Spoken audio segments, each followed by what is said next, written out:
이 로마서를 읽을 때 로마서뿐만이 아닙니다. 로마서뿐만이 아니고 이게 성경이 엄청나게 논리적인 책이에요. 굉장히 논리적인 책입니다. 그래서 예를 들면 이제 로마서를 보시면은 로마서에서만 한번 찾아볼게요. 논리라는 게 이제 그 가장 논리에서 가장 대표적인 논리가 뭐 여러 가지 있겠지만 인과관계 있죠. 인과관계, 원인과 결과. 그러니까 이 인과론으로 이제 어떤 사실들을 설명을 합니다. 그 모든 게 인과론은 아니지만은 그 처음에 이제 로마서 1장에 보면은 1장 18절에서 32절까지 보면은 이제 1장이 하나님의 진노에 대해서 얘기하고 있죠. 하나님의 진노. 예를 들어서 1장 18절에서 혹은 19절에서 23절까지가 이제 우상 숭배에 대해서 얘기하고 있죠. 그 다음에 1장 24절에서 27절까지 요거는 이제 24절, 25절에는 성적인 타락, 26절, 27절도 성적인 타락이죠. 근데 여기 동성애죠. 이제 성적인 타락. 그리고 1장 28절에서 31절까지, 예를 들면 32절까지. 이거 여기는 이렇게 돼 있죠. 1장 28절 읽어보면 또한 저희가 마음에 하나님 두기를 싫어하며 하나님께서 저희를 그 상실한 마음대로 내어버려 두사 합당치 못한 일을 하게 하셨으니 곧 모든 불의, 추악, 탐욕, 악의가 가득한 자요, 시기, 살인, 분쟁, 시기, 악독이 가득한 자요, 수군수군한 자요, 비방하는 자요, 뭐 이렇게 돼 있죠. 그래서 이게 마음 속의 죄악이죠. 그죠? 마음의 죄. 여기 보면 그래서 여기 예를 들면 이제 1장 18절에서 32절까지 물론 여기 지금 이 하나님의 진노라는 주제를 다루고 있는 부분은 1장 18절에서 3장 18절까지입니다. 하나님의 진노에 대해서 다루고 있는 부분은 1장 18절에서 3장 18절까지예요. 근데 지금 1장만 예로 들어볼게요. 1장만. 여기 보면 이제 여기서 사도 바울이 하고 있는 일이 그 하나님의 진노, 그러니까 이 죄악에 대해서 이제 설명을 하고 있죠. 죄악에 대해서 열거하고 있어요. 열거. 나열하고 있죠. 우상 숭배도 있고 성적인 타락도 있고 그 다음에 마음속에 여러 가지 죄도 있다. 근데 이게 단순히 그 죄악을 열거하고 있는 게 아니고 이렇게 써볼까요? 이걸 이제 육체의 죄, 마음의 죄죠. 이건 우상 숭배죠. 이 성적인 죄를 그래서 제가 이제 그 형제교회 있을 때는 이렇게 들었어요. 어떻게 들었냐면은 이게 점층법이다. 점층법. 점점 올라간다 이 말이죠. 점층법. 그러니까 이 죄보다 이 죄가 더 우상 숭배보다 더 끔찍한 죄가 육체의 죄악이고 육체의 죄악보다 더 끔찍한 죄가 마음의 죄악이다. 그러니까 우상 숭배나 육체의 죄악은 눈에 쉽게 보이니까 눈에 그냥 보이니까 죄악인 줄 알 수 있는데 더 심각한 죄는 근본적인 죄는 이 마음의 죄다. 뭐 이런 식으로 이제 설명을 합니다. 이게 논리가 그러니까 이런 논리를 점층법이라고 그래요. 점점 강화된다. 점점. 근데 여기 사도 바울이 이 죄악을 이 점층법으로 설명하는 게 아니고 어찌 보면 그냥 이것만 보면 뭐 그렇게 설명할 수도 있겠죠. 그러니까 뭐 눈에 보이는 것보다 눈에 보이지 않는 죄가 더 큰 죄다. 이렇게 일단 생각을 하고 그렇게 보면 이제 이렇게 보이죠.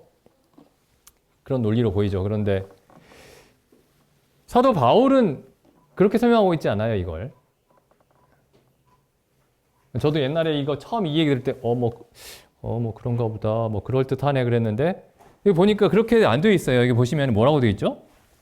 일단 1장 18절에서 23절까지가 우상숭배의 죄죠. 그죠? 23절에 보시면 썩어지지 아니하는 하나님의 영광을 썩어질 사랑과 짐승과 벌레의 형상의 우상으로 바꾸었느니라. 24절. 그러므로니까 그런 이유로 이런 뜻이죠. 그런 이유로. 그러니까 이 앞에 있는 게 원인이고 그 다음에 24절부터가 그 결과죠. 그러니까 우상숭배를 하기 때문에 우상숭배로 인해서 24절 하나님께서 저희를 마음의 정욕대로 더러움에 내어버려 두사 저희 몸을 서로 욕되게 하셨으니 이는 저희가 하나님의 진리를 거짓 것으로 바꾸어 여기 이제 이건 원인 결과로 설명하고 있죠. 25절에서 다시 한번 그 육체적인 범죄, 성적인 타락의 원인을 25절에서 다시 한번 설명하고 있죠. 원인을 이는 저희가 하나님의 진리를 거짓 것으로 바꾸어 피조물을 조물주보다 더 경배하고 섬김이라. 그러니까 이 성적인 타락이 하나님의 진리를 거짓 것으로 바꾸었기 때문이다. 이렇게 설명하죠. 그러니까 어떤 게 더 근본적인 죄예요? 이거 1번, 2번, 3번이라고 하면은 배운 걸 뭐 이렇게 탓하려고 하는 건 아닌데 어쨌든 1번보다 2번이 더 근본적인 죄고 2번보다 3번이 더 근본적인 죄다. 이렇게 설명을 했는데 여기 보시면 그게 아니고 뭐가 더 가장 근본이죠? 1번이 가장 근본적인 죄예요. 1번이. 우상숭배가 근원입니다. 근원. 2번은 그 우상숭배의 결과예요. 26절도 보시면 이를 인하여 그 이를 인하여가 뭐죠? 하나님의 25절이죠. 25절로 인하여 하나님의 진리를 거짓 것으로 바꾸어 피조물을 조물주보다 더 경배하고 섬김으로 인하여 하나님께서 저희를 부끄러운 욕심에 내어버려 두사 동성애 얘기가 나오죠. 동성애의 원인도 뭐다? 우상숭배가 원인입니다. 28절도 보시죠. 29절이 마음속의 죄악이죠. 29절. 또 모든 불의, 추악, 탐욕, 악이 가득한 자여, 시기, 살인, 분쟁. 근데 이 원인이 뭐죠? 28절. 저희가 마음에 하나님 두기를 싫어하며 여기 마음이 그 각주에 보시면은 지식이라고 되어 있죠. 지식에 하나님 두기를 싫어하며 그러니까 하나님에 대한 참된 지식을 거부함으로 하나님에 대한 거짓된 지식을 가짐으로 인해 이런 뜻이죠. 그러니까 하나님에 대한 잘못된 지식, 하나님이 아닌 것들을 하나님으로 여기는 것, 그게 우상숭배죠. 그러니까 여기서도 결국에 그 마음속에 여러 가지 죄악의 원인이 우상숭배입니다. 우상숭배. 그래서 이제 제가 배운 거는 이게 가장 근본적인 죄악이었는데 3번. 실제로 사도 바울은 뭐가 가장 근본적인 죄악이라고요? 우상숭배가 가장 근본적인 죄악입니다. 근데 우상숭배 하면은 이게 무슨 21세기에 누가 우상숭배를 하냐. 물론 가끔 뭐 점치러 가고 그런 사람은 있지만 일반적으로는 사람들이 우상숭배 안 한다. 뭐 이렇게 생각하는 사람들이 있는데 실제로 이 우상숭배라는 게 어떤 거냐면은 여기 1장 23절에 보시면은 사람이나 짐승이나 벌레의 형상을 만들어서 그것을 섬긴다. 이게 우상숭배죠. 우리가 흔히 아는. 근데 이거는 그러니까 내가 실제로 어떤 사람의 형상이나 사람의 동상이나 짐승의 동상이나 벌레의 동상을 만들어서 그 앞에 막 절하고 그렇게 하지 않을지라도 우상숭배는 충분히 가능하죠. 우상숭배가 충분히 가능합니다. 이게 우상숭배죠. 여기 보시면은 고린도후서 11장 4절. 이게 우상숭배예요. 그러니까 하나님이 아닌 것을 하나님으로 여기는 것이 우상숭배입니다. 우리가 돌이나 나무나 금속으로 뭘 만들지 않아도 하나님이 아닌 것을 하나님으로 여기는 것이 우상숭배입니다. 그래서 11장 4절에 보시면 사도 바울이 고린도 교회를 향해서 이렇게 얘기를 해요. 만일 누가 가서 우리가 전파하지 아니한 다른 예수를 전파하거나 혹 너희가 받지 아니한 다른 성령을 받게 하거나 혹 너희가 받지 아니한 다른 복음을 받게 할 때에는 너희가 잘 용납하는구나. 그러니까 고린도 교회가 우상 숭배를 하고 있었던 거죠. 고린도 교회가 어떻게 우상 숭배를 하고 있었죠? 예수를 믿음으로써. 예수가 아닌 것을 예수라고 믿음으로써. 하나님이 아닌 것을 하나님이라고 믿음으로써. 성령의 일이 아닌데 그걸 성령의 일이라고 믿음으로써 우상 숭배를 하고 있었던 겁니다. 그래서 지금 기독교가 우상 숭배로 가득 차 있는 거예요. 우상 숭배로. 심지어 고린도 교회도 그랬던 겁니다. 고린도 교회도. 근데 이 사람들은 어떻게 알고 있었어요? 자기들이 우상 숭배한다고는 꿈에도 생각 못하고 나는 예수를 믿고 있는데, 나는 성령을 믿고 있는데, 나는 복음을 믿고 있는데 이렇게 생각했던 겁니다. 근데 이 사람들이 믿고 있던 예수와 성령과 복음은 사도 바울이 전파하지 아니한 예수와 성령과 복음이었던 거죠. 어쨌든 이제 이게 중요한 이유가 뭐냐면은 결국에 사도 바울이 하나님의 진노에 대해서 얘기할 때 1장에서 하나님의 진노에 대해서 얘기할 때 하나님의 진노의 근본적인 원인을 우상 숭배로 보고 있다라는 거고요. 우상 숭배. 그리고 우상 숭배가 나무나 돌이나 뭐 금속으로 형상을 만들어야만 우상 숭배가 아니고 우상 숭배의 근본적인 정의는 하나님이 아닌 것을 하나님으로 여기는 것. 이게 전부 우상 숭배예요. 그러니까 예수 그리스도가 아닌 것을 예수 그리스도로 여기면 우상 숭배입니다. 우상 숭배를 사도 바울이 직접 어떻게 정의하나 보시면 2장 18절에 하나님의 진노가 불의로 진리를 막는 사람들의 불의로 뭘 막죠? 의롭지 않다 이 말이죠. 불의로 진리를 막는다. 그 진리. 이 진리가 무슨 진리냐면은 25절에 보면 뭐라고 되어 있죠? 하나님의 진리죠. 하나님의 진리. 그러니까 하나님이 어떤 분이신가에 관한 진리예요. 뭐 수학적인 진리도 아니고 무슨 역사학적인 진리도 아니고 과학적인 진리도 아니고 하나님이 어떤 분이신가에 대한 진리입니다. 그 진리를 막는 거예요. 하나님이 어떤 분인가에 대한 진리를 막는 거예요. 어떻게 막죠? 하나님에 관한 거짓된 지식으로 막는 거죠. 하나님에 대한 거짓된 지식으로. 19절에도 나오죠. 하나님을 알 수 있는 것들을 하나님이 사람들에게 보여주셨는데 하나님이 어떤 분이신지를 충분히 알릴 만한 것들을 하나님이 자연을 통해서 그리고 양심을 통해서 이성을 통해서 하나님이 사람들에게 알려주셨는데 하나님이 어떤 분이신지를 알려주셨는데 이걸 보통 자연 계시라고 부르죠. 자연 계시 혹은 일반 계시 보편 계시 그리고 성경을 통해서만 알려주시는 게 특별 계시라고 부르죠. 특별 계시. 여긴 일반 계시를 말하는 거예요. 그러니까 하나님이 자연을 통해서 양심을 통해서 이성을 통해서 하나님이 어떤 분이신지를 알려주셨는데 20절에 나오죠. 창세로부터 하나님의 보이지 아니하는 사실들 곧 그 하나님의 영원하신 능력과 신성이 하나님이 창조하신 만물에 분명하게 보여 알게 되나니 그래서 하나님이 어떤 분이신지를 이렇게 드러내신 거예요. 근데 사람들이 어떻게 하죠? 21절 하나님을 알되 그러니까 하나님이 만물을 통해서 계시한 것을 통해서 양심을 통해서 이성을 통해서 계시한 것들을 통해 하나님을 알았는데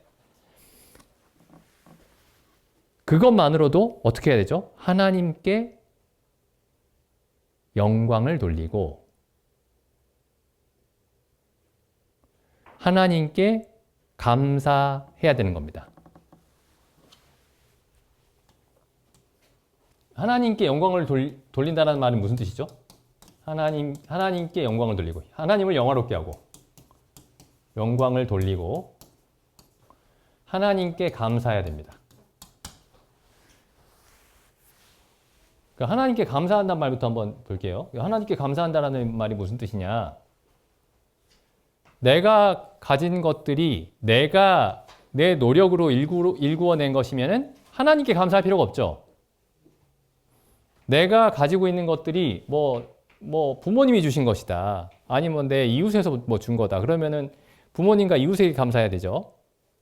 물론 우리가 이제 같이 사는 뭐 부모님께도 뭔가를 받고 이웃에게도 뭔가를 받고 하지만은 감사를 해야 되지만은 근본적으로 궁극적으로 이 모든 것들이 누구에게 오는 것이냐면은 하나님께 오는 것이죠. 그러니까 하나님께 감사해야 됩니다. 감사. 근데 하나님께 감사하지 않고 사람들이 뭐 하죠? 불평하죠. 그 다음에 그 이전 올라가면은 하나님께 영광을 돌리고, 지금 우리가 누리고 있는 모든 것들이 우리가 우리 존재부터 해서 우리 존재, 지금 우리가 있죠, 여기에. 우리 존재가 있죠. 그리고 우리 존재가 보존되고 있죠. 숨 쉬고, 생각하고, 우리가 세상에서 있는 것들을 먹고, 마시고. 그러니까 이 모든 것들을 주신 분이 하나님이시라서 이걸 내가 만들어냈으면은 그 영광을 내가 취해야 되죠. 내가 이룩한 거면은 내가 나 스스로를 자랑스러워야 되죠. 근데 내가 이룩한 것이 아니고 하나님이 홀로 이루어 주신 것이기 때문에 하나님께 영광을 돌려야 됩니다. 여기 뭐가 있어요? 여기 한마디가 생략돼 있죠. 한 글자가. 하나님께만 영광을 돌려야 되죠. 영광은 하나님이 홀로 취하셔야 됩니다. 우리가 하나님에 대한 그 진리를 알았다면, 여기 19절에 나와 있는 대로 하나님을 알만한 것이 우리에게 보여주셨고, 하나님이 알만한 것들을 우리에게 보여주셨고, 우리가 그것들에 대해서 정직하게만 반응한다면 우리가 결국에 이 모든 것은 하나님만이 영광을 받으셔야 된다. 근데 사람들이 뭐 하죠? 서로 영광을 취하죠. 서로에게 박수를 치고, 물론 우리가 어떤 훌륭한 일을 해낸 사람들에게 박수 치면 안 된다, 그런 뜻이 아니고, 우리가 서로 칭찬을 하면서도 결국 이 모든 것이 하나님이 주신 것이구나. 궁극적으로 하나님께만 모든 영광이 돌아가야 되는 것이구나. 이런 생각을 해야 되는데, 사람들이 하나님의 영광을 어떻게 하죠? 도둑질합니다. 도둑질. 예를 들어 성경을 알아요. 성경을 내가 알았어요. 성경을 안 것도 오직 하나님께만 영광을 돌립니다. 하나님이 알려주시지 않으면 도저히 알 수가 없습니다. 이래야 되는데, 내가 좀 이해력이 좋아서 알았다. 그러면 하나님께만 속한 영광을 도둑질하는 거죠. 그래서 이게 전부 다 뭐냐면은 하나님을 하나님답게 여기지 않는 거예요. 하나님을 하나님답게 여기지 않는 것. 하나님을 하나님답게 여기지 않는다.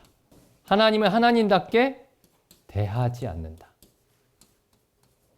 그러니까 하나님이 존재합니다. 이렇게 얘기하는 걸로 불충분한 거예요. 한참 불충분한 겁니다. 나는 하나님의 존재를 믿어. 하나님을 하나님으로서 하나님답게 여겨야 되는 거죠.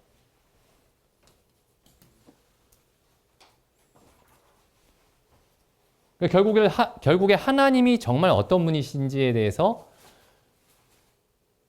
모른다. 이게 하나님의 진노의 가장 근본적인 원인이라는 거예요. 하나님을 하나님답게 모른다. 나는 창조자가 있다는 걸 알아. 이 정도 생각하는 거랑은 그걸로는 아주 부족한 겁니다.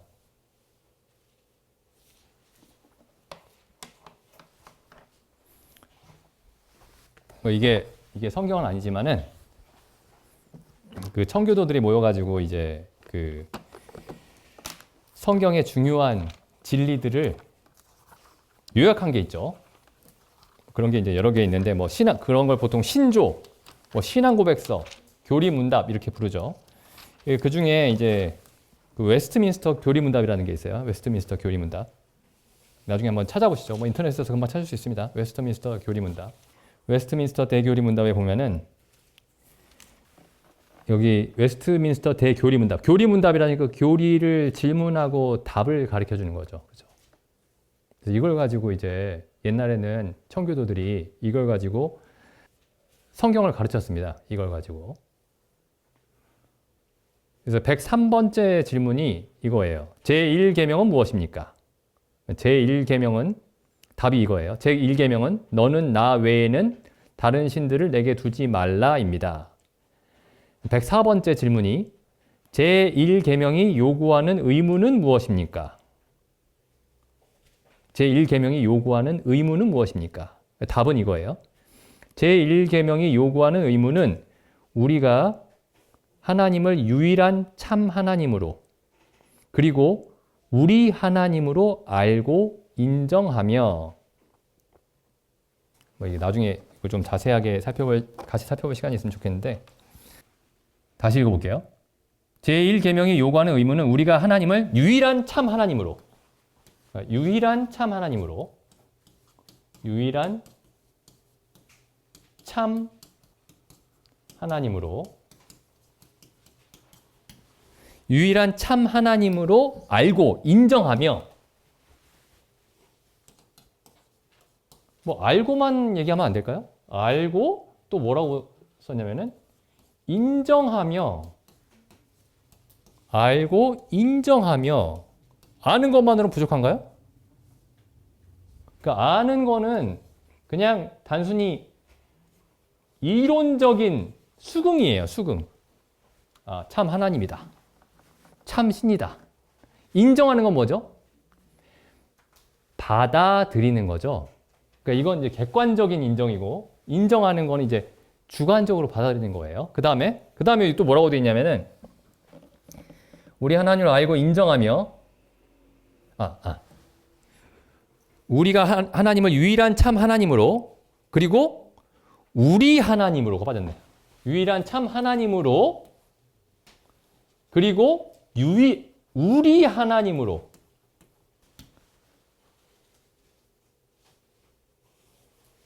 요거 빠지면 어떻게 되죠? 우리 하나님으로? 나와는 상관이 없는 거예요. 아, 그런 절대자가 있다. 유일신이 있다. 근데 유일하신 참 하나님일 뿐만 아니라 우리의 하나님이다. 나의 하나님이다. 그러니까 이게 우리 하나님이 없으면 이게 안 되는 거죠. 그러니까 우리 하나님으로 알고 인정하며 이에 합당하게 하나님을 경배하고 영화롭게 하는 것입니다. 이에 합당하게 그냥 하나님을 경배하고 영화롭게 하는 것입니다가 아니고 그에 합당하게 하나님을 경배하고 영화롭게 하는 것입니다. 뭐 건너뛰어 보겠습니다. 그 다음에 105번째 그 다음 질문이 제1계명이 금지하는 죄는 무엇입니까? 그 전의 질문은 제1계명이 요구하는 의무는 무엇입니까? 그 다음 질문은 제1계명이 금지하는 죄는 무엇입니까? 그러니까 하나는 104번째 질문은 요구하는 것이 무엇입니까? 첫 번째 계명이 요구하는 바. 요구하는 바가 뭡니까? 105번째 질문은 첫 번째 계명이 금지하는 바가 뭡니까? 보세요. 여기 좀 길게 읽어보겠습니다. 여기. 제1계명이 금지하는 죄는 무엇입니까? 제1계명은 하나님을 부인하고 없다 하는 무신론. 일단 무신론을 금지해요. 무신론. 무신론을 금지하고 그 다음에 유일한 하나님이 아니라 여러 신을 갖거나 경배하는 우상숭배, 그러니까 여러 신, 다신론을 믿는 걸 금지하고요. 그 다음에 그러니까 우리는 여기에도 해당 안 되죠. 대부분이 무신론도 대부분 해당이 안 되고 다신론도 대부분 해당이 안 되죠. 그 다음 보시죠. 그리고 참 하나님과 함께 또는 참 하나님 대신에 어떤 것을 경배하는 우상숭배를 금지합니다. 그러니까 단순히 우상숭배가 아니고 참 하나님과 함께 어떤 다른 것을 경배하는 우상숭배. 참 하나님도 경배하는데 다른 신도 같이 경배하는 우상숭배도 금합니다. 이렇게 돼 있어요. 그 다음에 이걸로 끝나는 게 아니고 그리고 하나님을 하나님으로 또 우리 하나님으로 삼지 않고 인정하지 않는 것. 그러니까 하나님을 하나님으로 인정하지 않는 것. 혹은 우리 하나님으로 인정하지 않는 것. 이걸 금지하고 있고요. 그 다음에 또한 하나님에 대한 무지, 망각, 오해, 하나님에 대한 무지, 하나님에 대한 망각, 잊어버리는 것, 오해, 하나님에 대해서 오해하는 것, 그것도 우상숭배라는 거예요. 오해. 하나님에 대한 잘못된 견해, 그것도 우상숭배라는 겁니다. 내가 하나님을 믿는데 하나님에서 잘못된 견해를 가지고 있어요. 그것도 우상숭배입니다. 하나님의 비밀한 일을 호기심으로 마구 뒤지는 것. 근데 이거 제가 왜 이렇게 자꾸 강조하냐면은, 그러니까 여기 지금 로마서 1장에서 세 가지 죄가 있다고 말씀드렸잖아요. 우상숭배. 우상숭배가 결국 근본적으로는 하나님에 대한 왜곡이죠. 하나님에 대한 왜곡. 이걸 포함하는 겁니다. 하나님에 대한 왜곡. 하나님에 대한 잘못된 지식. 그 다음에 성적인 타락. 그 다음에 마음속의 타락. 그럼 이게 그냥 다 죄악이지. 이것도 죄악이고 이것도 죄악이고 이것도 죄악이지. 이렇게 보는 거랑 이 첫 번째가 가장 근본적인 것이구나 라고 보는 거랑 그게 무슨 그렇게 큰 차이가 있냐. 다 죄악이지. 이게 왜 중요하냐면요. 결국에 복음이 하는 일이 뭐냐면은 이 모든 죄악에서 우리를 건져내시는 겁니다. 근데 이 모든 죄악에서 어떻게 건져내시느냐? 이 우상숭배 죄에서도 건져내시고 성적 타락에서도 건져내시고 마음속의 타락에서도 건져내시는 게 아니고 이 모든 죄의 그 근원이 여기 있기 때문에 하나님에 대한 잘못된 지식이 있기 때문에 이 모든 죄에서 우리를 건져내실 때에 하나님을 올바르게 알게 하심으로써 이 모든 죄에서 우리를 건지시는 거예요. 그러니까 이 로마서 1장 18절에서 3장 18절이 굉장히 중요합니다. 제가 전에도 여러 번 말씀드렸지만 저는 여기를 옛날에 읽을 때 나는 죄인인 줄 나가 알아. 나는 내가 죄인이라는 걸 알고 있어 하니까 죄인의 죄가 이런저런 죄가 있다라고 그냥 설명하고 있구나 하고 넘어갑니다. 그냥 내가 이 부분을 잘 알고 있다고 생각하니까 이런 죄도 있고 저런 죄도 있고 참 나쁜 죄들이 많구나. 나도 이 중에 하나지. 이렇게 하면서 넘어갑니다. 근데 이게 단순히 그런 얘기가 아니에요. 이게 인과관계로 설명하고 있는 겁니다. 무엇이 근본적인 원인인지를 설명하고 그 결과들을 얘기를 하고 있는 거예요. 근데 근본적인 원인이 뭐냐? 하나님에 대한 참된 지식을 뒤튼다. 왜곡한다. 하나님을 하나님으로서 알지 못한다. 근데 이제 사람들이 이거 빨리빨리 넘어가고 이제 빨리 죄 용서 받았다. 죄 사함 받았다는 얘기 빨리 해라. 네? 이것만 기다리고 있는 거예요. 또 전도할 때도 복음을 설명할 때도 죄 사함 받았습니다. 죄 사함 받았습니다. 계속 그 얘기만 하는 거예요. 원인을 설명 안 하고 질병의 근본적인 원인을 얘기해야 되는데 그 원인을 제거해야 병이 낫잖아요. 근데 나았습니다. 계속 나았습니다라고 얘기하면 낫습니까, 그게? 그 죄의 근본적인 원인은 하나님을 하나님답게 알지 못하는 겁니다. 그래서 이 처음에 1장 18절에서 근본적인 원인을 얘기하고 다시 한번 3장에서 3장 18절에 그 마지막에 이렇게 얘기를 하죠. 마지막에 그러니까 모든 죄악에 대해서 죄악의 양상에 대해서 설명을 하는데 그 끝에 어떻게 끝을 맺냐면은 3장 18절에 저희 눈앞에 하나님을 두려워함이 없느니라. 하나님을 두려워함이 없느니라로 끝이 납니다. 그 하나님은 왜 진노하십니까? 라고 했을 때 그 답이 하나님을 두려워하지 않기 때문이다.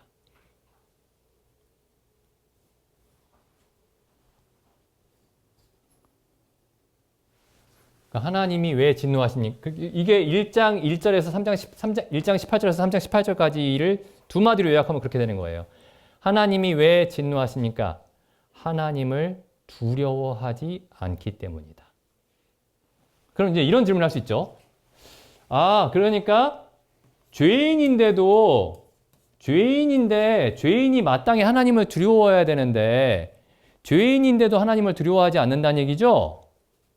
그게 아닙니다, 그게. 죄인이 아니어도 하나님은 두려워할 분입니다. 죄인이 아니어도. 그러니까 죄인인데 하나님을 두려워하지 않는다는 얘기군요가 아니고 그냥 하나님은 그 자체로서 두려워해야 할 분인 겁니다. 그래서 이제 어떤 사람들이 구원을 받으면 어떻게 되죠? 죄인이 의인이 되면 어떻게 되죠? 이때야 비로소 이 사람은 하나님을 두려워합니다. 하나님을 두려워해요. 왜 죄가 용서받았는데 왜 두려워하죠? 하나님을 정말 아니까 두려워합니다. 이 죄인은 하나님을 두려워하지 않아요. 반대일 것 같죠? 죄인이니까 하나님을 두려워해야 되고 하나님께 형벌을 받을 거니까. 의인은 이제 하나님이 죄를 다 용서하셨으니까 하나님을 두려워하지 않아야 될 것 같은데 그런 논리가 아니고 하나님이 진노하시는 이유는 사람들이 하나님을 두려워하지 않기 때문이고 우리가 하나님의 진노에서 벗어나서 구원을 받은 이유가 그 결과가 뭐냐? 우리가 참으로 하나님을 두려워해야 할 대로 두려워하게 된다. 왜냐하면 하나님을 참으로 알게 되기 때문이죠.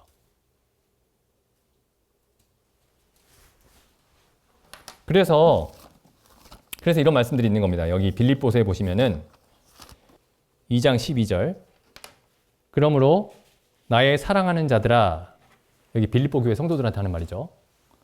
너희가 나 있을 때뿐 아니라 더욱 지금 나 없을 때에도 항상 복종하여 두렵고 떨림으로 너희 구원을 이루라.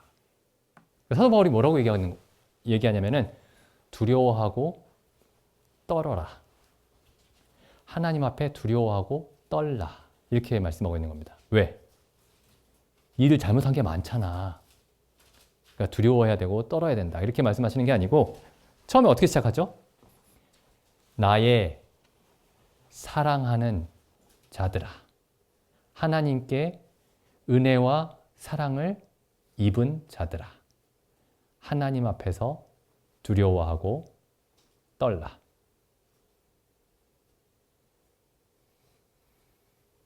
그러니까 정반대예요. 죄인은 떨지 않습니다. 하나님을 모르기 때문에.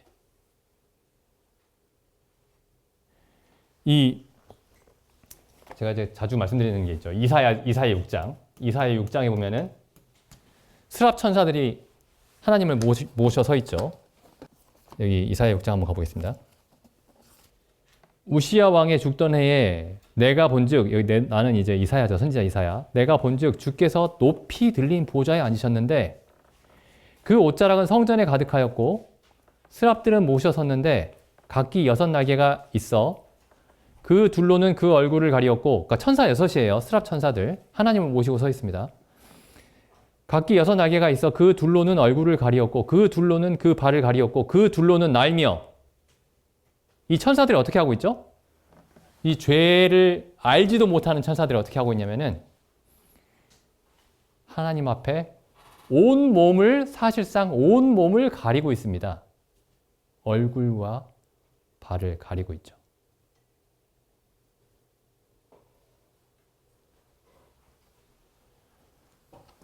그럼 어떻게, 그 다음에 서로 창화하여 가로되 거룩하다. 거룩하다. 거룩하다. 거룩하다. 거룩하다. 만군의 여호와여, 그 영광이 온 땅에 충만하도다.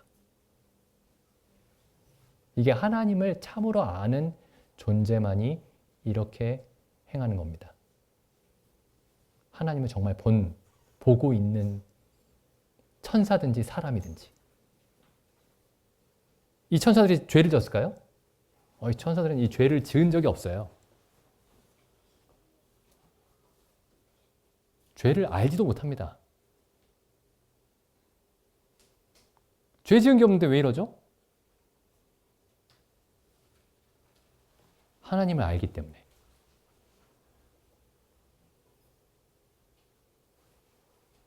하나님을 두려워하는 것은 죄인이기 때문에 두려워하는 게 아닙니다. 하나님이 두려워할 분이에요. 아담과 하와도 하나님을 두려워했습니다. 범죄하기 전에. 범죄한 이후에도 두려워했죠. 범죄하기 전에도 정말 두려워했습니다. 하나님을. 예수님이 하나님을 두려워하셨죠. 사람들이 이 부분을 잘 생각을 안 해요. 예수님이 하나님을 왜 두려워하냐? 예수님이 하나님을 두려워했죠. 예수님만큼 하나님을 두려워한 분이 없죠. 사람이.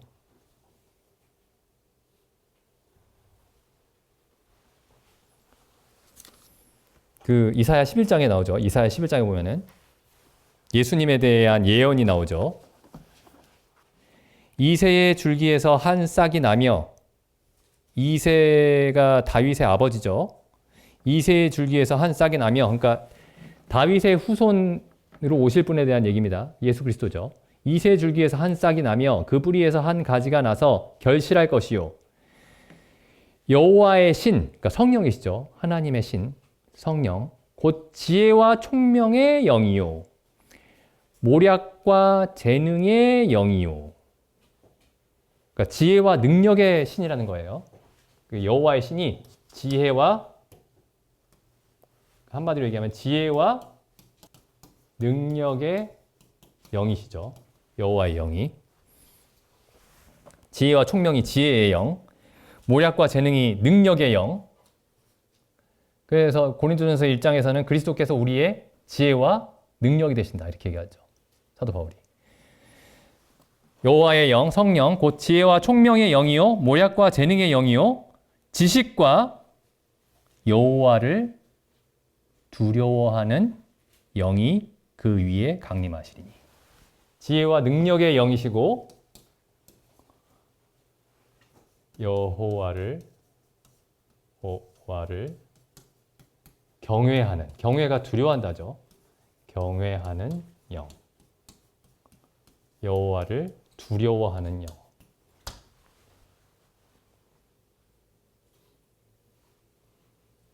지식과 이렇게 되죠. 지식. 참된 지식은 어디서 오죠? 여호와를, 하나님을 두려워해야 할 대로 두려워하는 데서 옵니다. 잠언에 나오죠. 여기 잠언 가보시면은 1장 7절, 여호와를 경외하는 것이, 우리는 이제 이 경외라는 단어로 번역을 했는데 두려워한다 이 말입니다. 똑같은 말이에요. 이제 공경하는 마음으로 두려워한다는 뜻이죠. 여호와를 두려워하는 것이 지식의 근본이다. 그러니까 여호와를 두려워하지 않는 사람에게 쌓이는 지식은 아무런 쓸모가 없는 거예요. 물론 자기 배를 채우는 데는 쓸모가 있겠지만 그냥 지옥에 갑니다. 모든 지식이 정말 쓸모 있는 지식이 될 때는, 지식은 쓸모 있어야 되죠. 유익한 지식이 될 때는 언제냐면은 그 사람이 하나님을 두려워할 때입니다. 두려워할 때. 하나님을 정말 있는 그대로 알아야 하나님을 두려워하게 됩니다.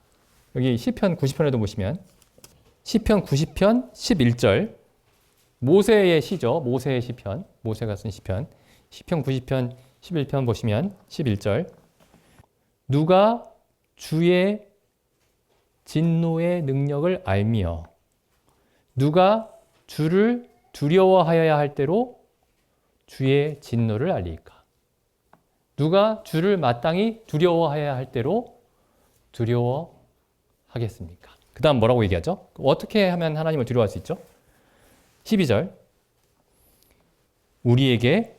우리를 가르치사 지혜의 마음을 얻게 하소서. 지혜가 어디에서 오죠?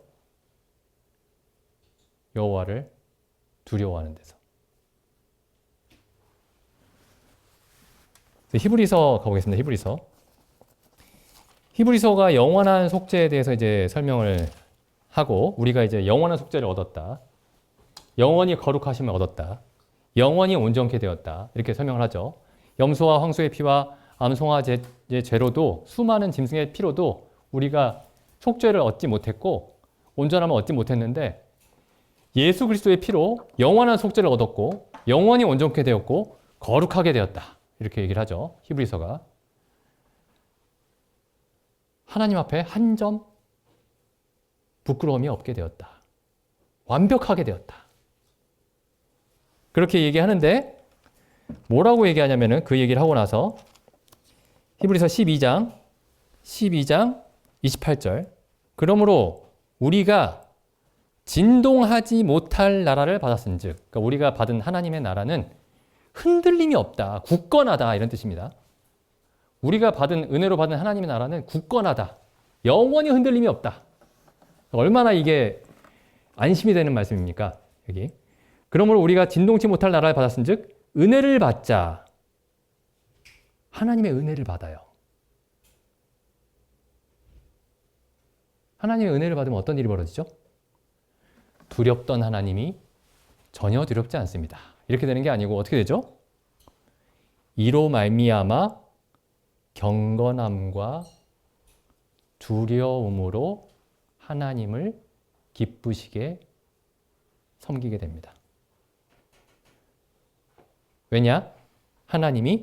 우리 하나님은 사랑의 하나님이시라. 가 아니고 우리 하나님은 소멸하는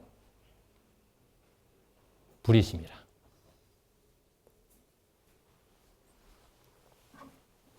그래서 사도행전을 읽어보시면 제가 찾지는 않겠지만 나중에 한번 사도행전 읽어보십시오.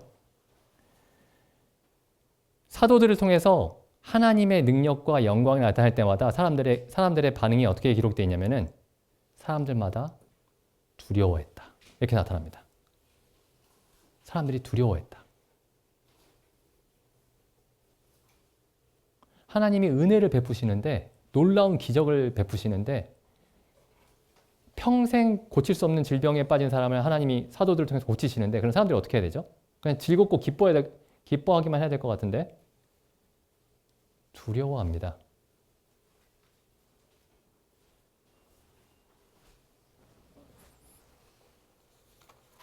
그래서 두려움을 회복시키시는 거예요. 하나님에 대한 두려움을. 죄가 있어서 그런 게 아니고 모든 죄를 다 사해 주셨는데 모든 죄를 아들 예수 그리스도에게 다 담당시키셨는데 우리가 그 하나님의 은혜를 입은 우리가 하나님을 참으로 두려워하게 되는 겁니다.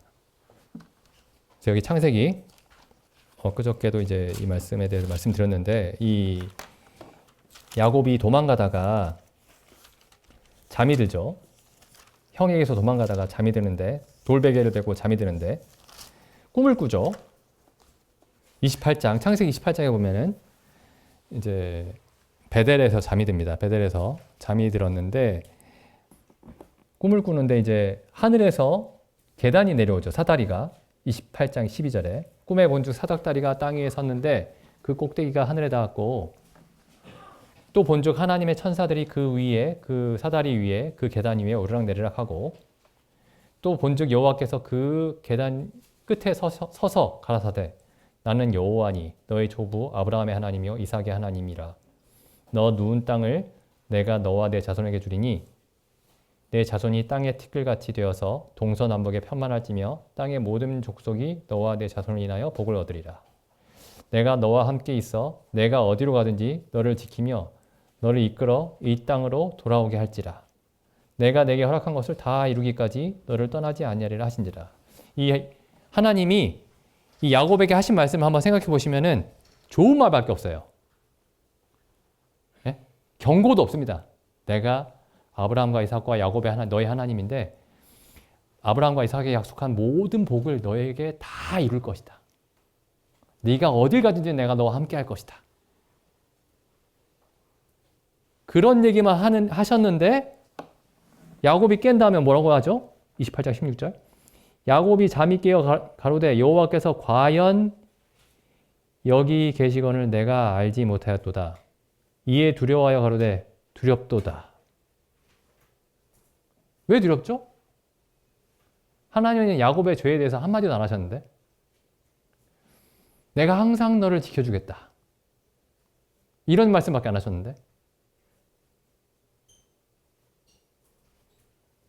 우리가 어딜 가나 성도님들이 어딜 가나 사실은 이렇게 가끔씩 저녁에 일하러 갔다가 저녁에 집에 오셔서 잠깐 이렇게 묵상을 하시면서 이렇게 고백을 했으면 좋겠습니다. 여기 16절 17절처럼 여호와께서 과연 여기 계시거늘 내가 알지 못하였도다. 두렵도다. 이곳이요. 지금 우리가 서 있는 곳이죠. 그리스도 안. 다른 것이 아니라 이는 하나님의 전이요 하늘의 문이로다. 가끔씩 시간을 내셔가지고 하나님이 우리와 나와 함께 계신다라는 게 참으로 두려운 일이구나. 정말 기쁜 일인데 정말 놀랍고 은혜로운 일인데 참 두려운 일이구나. 이런 사실들을 좀 생각을 해보셨으면 좋겠습니다. 우리가 모일 때도 마찬가지고요. 각자 계실 때도 마찬가지고요. 잠언 말씀 1장 다시 생각해 보면 여호와를 두려워함이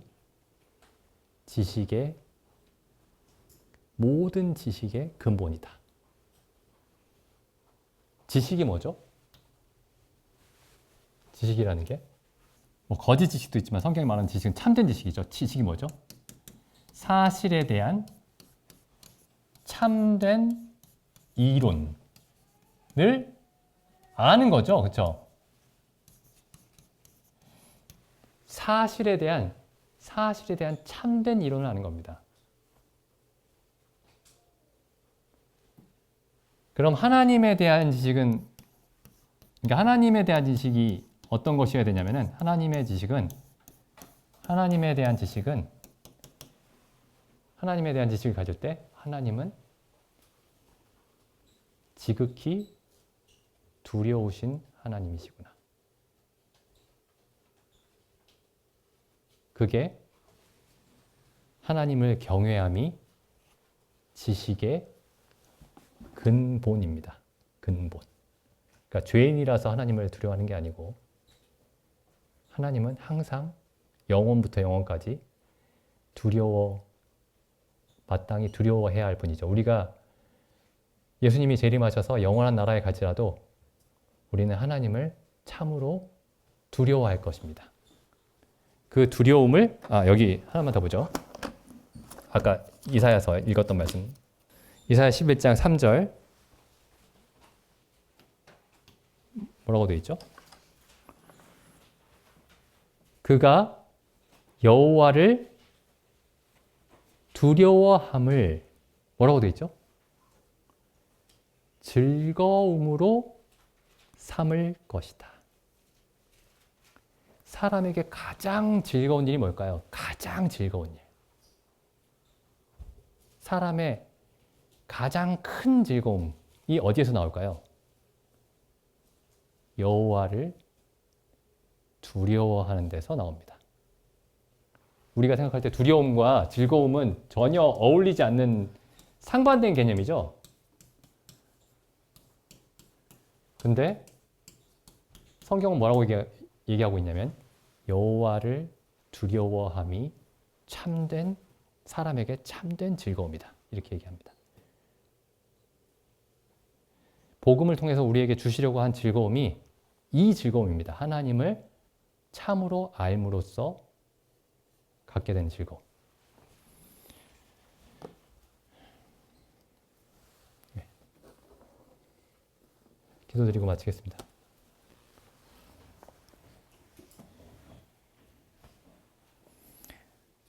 하나님 아버지, 참 우리 주 예수 그리스도의 십자가 속에 나타난 하나님의 거룩하심을, 하나님의 의로우심을, 하나님의 참되심을 저희에게 밝히 보여주시옵고, 참 하나님이 얼마나 의로우시고 참되시고 거룩한 분이신지 우리 주 예수 그리스도를 통해, 그 십자가를 통해 저희에게 항상 말씀해 주시옵소서. 저희가 예수 그리스도께서 아버지를 두려워함으로 그것을 즐거움으로 삼으셨던 것과 같이 저희가 하나님을 경외함 가운데서 모든 즐거움을 발견할 수 있도록 저에게 참된 지혜를 허락하여 주시옵소서. 이 모든 말씀을 우리 주 예수님의 이름으로 기도드립니다. 아멘.